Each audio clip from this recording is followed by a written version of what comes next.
Comment réussir à définir le produit qui va trouver ses clients? Dans cet épisode, nous allons parler du Lean Startup, une approche rationnelle pour construire un produit qui cartonne. Je suis Jean-Pierre Lambert, coach agile indépendant. J'anime Scrum Life, la série YouTube qui parle d'agilité sans détour. Et si c'est le genre de sujet qui vous intéresse, abonnez-vous!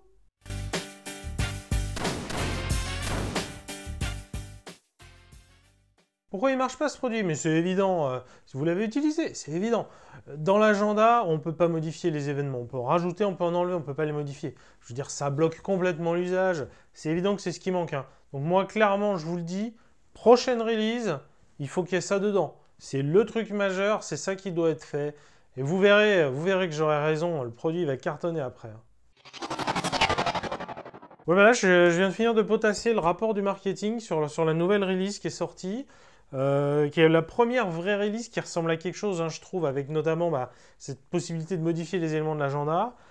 Et pourtant, les ventes, elles décollent pas. Voilà. Quand ils posent les questions aux utilisateurs, etc., et ils n'ont pas l'air de s'en sortir. Vraiment, je ne comprends pas. Je me demande vraiment même si le marketing, il a bien fait son rapport, quoi. Parce que là, j'ai beau fouiller dedans, ça m'aide pas, quoi. Mettons les pieds dans le plat. La construction d'un produit doit être data-driven, c'est-à-dire piloté par les chiffres, par les données, quelque chose de factuel, quelque chose de mesuré. Et c'est ce que propose le Lean Startup, qui est décrit notamment dans le livre The Lean Startup d'Eric Ries. Donc cette approche, effectivement, elle est data-driven, pilotée par les faits, mais ce n'est pas que ça, elle va beaucoup plus loin que ça. En l'occurrence, le véritable changement de mindset fondamental qu'opère le travail en Lean Startup, c'est que l'élément de base sur lequel on travaille en tant que développement de produit, ce n'est plus la feature, la fonctionnalité, mais plutôt l'expérience, l'expérimentation, l'apprentissage. Et ça fait une sacrée différence. Donc oui, des expériences. Ça veut dire qu'on ne présume plus de ce qui va rendre le produit génial, fantastique. Eh ben non, il va falloir tester, expérimenter. La manière classique de mettre ça en place, c'est bien entendu avec des tests AB. L'idée d'un test AB, c'est de faire deux versions du produit, de les mettre en production tous les deux, pas servis sur les mêmes utilisateurs, et on va voir lequel des deux fonctionne le mieux, crée plus de business, a une meilleure expérience utilisateur, etc. Alors, une des choses qu'on voudrait vraiment essayer rapidement, donc pour le prochain sprint par exemple, c'est de revoir l'expérience, notamment de la liste de contacts. Vous savez, aujourd'hui, on a un scroll assez classique, de haut en bas. On voudrait essayer dans l'autre sens, en horizontal, ce qui, du coup, ouvre des pistes intéressantes sur l'expérience de la homepage au global, où se retrouve la liste des contacts. Voilà. Par contre, on n'est pas sûr de est-ce que l'expérience sera évidente. Voilà, à tester, quoi. Donc voilà, donc on a fini ce développement là qu'on parlait, d'avoir le scroll à l'horizontale des listes de contacts. On l'a mis en prod, alors en test AB, voilà, un test AB sur 10% des utilisateurs voilà, qui verront ça. Ah bah j'ai un petit peu de temps libre, je vais prendre mon application préférée, voilà, ça j'aime bien, elle marche toujours pareil, c'est super agréable, c'est cool ça. Alors, ah bah tiens, ils l'ont mis à jour cette appli, bon c'est cool.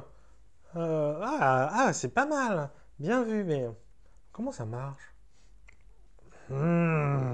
C'était mieux avant. Ah, comme ça. Ok. Alors donc, pour notre revue d'itération, un des éléments qu'il faut qu'on revoie, c'est, vous savez, on voulait revoir plutôt l'expérience, notamment la liste des contacts, avoir un scroll horizontal plutôt que vertical. Voilà, donc on l'a essayé, on a fait un test AB dessus. Le résultat, il n'est pas probant. Il n'est pas probant. C'est pas hyper pratique à utiliser, ou en tout cas, nos utilisateurs, ils s'en sortent pas vraiment avec cette nouvelle manière de faire. Donc c'est un échec. Ok, merci. Du coup, prochain sprint, faut qu'on se mette une tâche pour nettoyer ça. Le test est un échec, du coup, il faut qu'on dégage tout ce code qu'on a écrit. Voilà, pour le nettoyer, pour le jeter, quoi, normal. Et cette approche, elle va encore plus loin que ça. Pour fonctionner, il faut formuler les hypothèses de travail. Et oui, il faut reconnaître que l'on est sûr de rien, et que même ce que l'on tient pour acquis, ça reste une hypothèse qu'on fait. Et d'ailleurs, on va peut-être même préciser un indice de confiance sur ces hypothèses. Par exemple, un pourcentage qui nous dit jusqu'à quel niveau on est confiant sur le fait que cette hypothèse, elle est plutôt valide. Alors la première hypothèse qu'on se fixe sur cette nouvelle fonctionnalité, c'est que 70% des utilisateurs que nous voulons cibler sont sur mobile. Voilà. On y associe à cette hypothèse un indice de confiance de 90%, parce que bon, il y a quand même des statistiques sur le sujet, et donc même s'il peut y avoir des écarts, globalement, il devrait être faible. Alors une deuxième hypothèse qu'on formule, c'est que la plupart de nos utilisateurs n'ont aucun problème à interagir avec un chatbot. Bon, maintenant là-dessus, on a quand même un indice de confiance qui est de 20%, parce qu'en vrai, on se rend bien compte que c'est plus une conviction qu'autre chose, quoi. Et justement, les expériences vont servir à valider ou invalider ces hypothèses. Donc le but de cette expérience, c'est justement de valider qu'effectivement nos utilisateurs sont plutôt à l'aise pour interagir avec un chatbot. Voilà. Donc en l'occurrence, l'expérience en question, on imagine que ça serait une pop-up, voilà, quelque chose qui arrive en gros qu'on ne peut pas trop ignorer. Dedans, directement, il y a un semblant de chatbot qui vous parle et on voit est-ce que du coup les utilisateurs ils y répondent ou pas, ou au contraire ils s'enfuient directement. Voilà, on a envie de voir combien sont effectivement à l'aise face à ce chatbot. Cette démarche de tester systématiquement les hypothèses, c'est ça ce qui constitue le cœur, le fondement d'une startup. On arrête de croire qu'on sait des choses. La vérité, elle est en prod, elle est entre les mains des utilisateurs, des vrais utilisateurs. Et c'est tout. Après, on n'est pas obligé de tout valider non plus. On peut faire le pari de se dire, bon, cette hypothèse, on a quand même un indice de confiance assez élevé dessus. On va supposer qu'on est suffisamment sûr de nous. C'est un pari, mais c'est quand même un pari mesuré, puisqu'on a un indice de confiance qui est élevé, et on est conscient de ce choix qu'on fait. On n'est plus à être sûr de nous. C'est un choix qu'on fait, c'est un risque qu'on prend. Et donc dans ce cas de figure, il faut bien continuer de considérer ce que c'est une hypothèse, avec un indice de confiance dessus, etc. Ça ne sort pas de cette situation pour autant. Donc très bien, on a des hypothèses.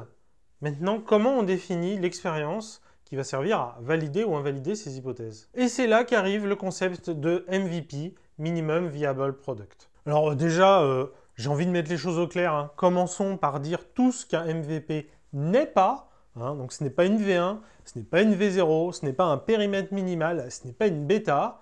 Non, c'est le travail minimum à faire pour pouvoir valider ou invalider une hypothèse. On est assez loin en général de la perception qu'ont les gens quand ils disent MVP. Ah voilà, très clairement, on ne peut pas faire plus petit que ça. Hein. Notre MVP, c'est 6 mois de dev. Pour valider l'appétence au chatbot, on va se faire une grosse pop-up. Voilà, une petite invitation à échanger, un petit coucou de la part du chatbot. Et on voit, voilà, il y a aussi une grosse croix. Et on regarde, est-ce que la personne, elle clique sur la croix, elle s'enfuit, quoi. Ou elle écrit quelque chose, voilà, puis on lui dit merci et ça s'en va tout seul. Voilà. Il n'y a aucune expérience hein, derrière, il n'y a aucune fonctionnalité, il n'y a rien. Par contre, ça nous dit bien, est-ce que la personne, elle s'enfuit en cliquant sur la droite, ou est-ce que naturellement, elle s'engage dans une conversation en écrivant, en prenant son clavier, en écrivant dans la petite fenêtre, quoi. Et oui, on peut tout à fait avoir des trous béants dans le fonctionnel, et c'est tout à fait OK. Encore une fois, le but, c'est de valider ou d'invalider des hypothèses, et ça, on veut le faire le plus vite possible, pour le moins cher possible. Et oui, car le contexte d'une lean startup, il y a startup dedans. Hein, c'est un contexte où on n'a pas d'argent. Et d'ailleurs, un bon MVP n'est peut-être même pas un produit logiciel. Par exemple, des modèles en papier, voilà, une fausse application dessinée, plusieurs feuilles pour les différentes pages, peut-être même qu'on peut faire scroller hein, en découpant un peu la page. Parfois, ça suffit largement. Ou on peut aussi utiliser des personnes réelles qui vont faire le travail qui, à terme, sera automatisé, rendu par des robots, par des algorithmes, etc. Pour continuer les tests sur le chatbot, ce qu'on va faire, en fait, c'est qu'on, sur la petite fenêtre là, de chatbot, en fait, on va brancher un logiciel de messagerie, en fait. Hein. Ça va arriver chez nous, c'est nous qui allons y répondre, hein, donc des humains. Donc ce sera évidemment pas le chatbot, on va faire semblant d'être des chatbots. Voilà, donc c'est un peu de travail, mais on a vu il y avait des libres, des trucs pas si compliqués que ça à intégrer. On a envie de l'essayer, parce que derrière de faire un vrai chatbot, en fait, il y a quand même pas mal de choses à intégrer. Il faut faire des modules de reconnaissance de langage type NLP qui sont pas du tout évidents, qui sont assez pointus. Donc on se dit, on va essayer ça déjà pour voir. Et que fait-on lorsqu'on se rend compte que nos hypothèses sont erronées? Eh bien, on pivote. On change de direction, on assume nos nouveaux apprentissages. À la suite de toutes les expériences qu'on a pu mener, finalement, la conclusion, c'est que bah, ça n'intéresse pas nos utilisateurs qu'on les aide à automatiser leur vie. Voilà. Et en fait, ils n'ont vraiment aucun problème hein, à parler au chatbot. C'est juste que le service qu'on rend derrière, il les intéresse pas, quoi. Donc du coup, voilà, on va changer de direction. On se dit qu'il y a sûrement d'autres pans qui touchent un peu, mais qui sont différents, qui seraient intéressants. Notamment, retrouver sur tout ce qui est trouver des discounts, trouver des bons plans. Là, on pense que c'est intéressant. Voilà. Donc bah, du coup, ça nous fait tout un tas de nouvelles hypothèses à valider. Bah, c'est cool, hein. C'est comme ça qu'une startup arrive à trouver son produit et ses utilisateurs avec un budget dérisoire. En ne supposant rien savoir, en ne se reposant que sur des faits, en apprenant pour un coût minimal, et justement en n'ayant pas froid aux yeux sur la manière d'apprendre sans se poser de limites. Et enfin, en pivotant sans attendre dès lors qu'on a compris qu'on n'allait pas dans la bonne direction. Et voilà, j'espère que vous avez apprécié cet épisode. Si c'est le cas, partagez-le autour de vous, partagez-le sur les réseaux sociaux, laissez-nous le pouce qui va bien, et puis partagez dans les commentaires hein, ce que vous pensez de l'épisode, ce qui va bien, ce qui va pas bien, les choses qu'on n'a pas assez creusées, vos expériences personnelles. Encore une fois, on aime beaucoup échanger, c'est ça la communauté Scrum Life. Et justement, cette communauté Scrum Life, si vous voulez y faire vraiment partie et nous aider à créer plus de contenu de meilleure qualité, eh bien, participez au Tipeee. Je vous dis à très bientôt. Vous êtes mes plus grands fans!